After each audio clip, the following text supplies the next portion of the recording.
MDB রিপোর্টের কথা বললাম, কুচক্রি ওরাই তো কুচক্রি মহল, তাই না? সো কুচক্রি মহল এরকম বেশ কিছু কুচক্রি মহল আছে বলেই তো এই ধরনের ঘটনা। যে পাইরেসি করছে তাকে কি আপনার খুব সুস্থ মানসিকতার মানুষ মনে হয়? এবং এটা আমাদের সুরঙ্গের সময় হয়েছে। আমাদের সুরঙ্গের সময় কি হয়েছে, একদম প্ল্যান করে আমাদের ছবি পাইরেসি করা হয়েছে। আপনারা দেখেছেন আমরা ডিবি অফিসে গিয়ে তখন হাজির হয়েছি।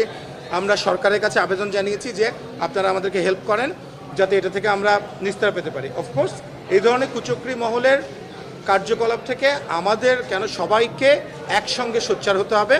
এবং এই ধরনের ঘটনা যে কোনো সিনেমার ক্ষেত্রে দেখেন, যে সিনেমা পপুলার হয়, আজকে দাগি দেখেন, একটু আগে আমি দাগির বেশ কয়েকটা ক্লিপ আমি দেখলাম বাইরে এসছে, সাথে সাথে আমরা আমাদের পাইরেসি গ্রুপে দিয়ে সেগুলো আমরা টেক ডাউন করিয়েছি।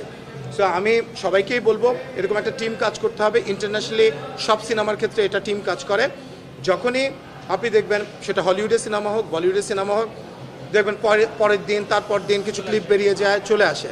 কিন্তু এটাকে আপনার কন্ট্রোল করার মেথডটা জানতে হবে এবং করতে হবে। এবং ওই জায়গায় যারাই এটা করবে সেটা সবাই মিলে সেটা আমরা প্রতিহত করতে চাই।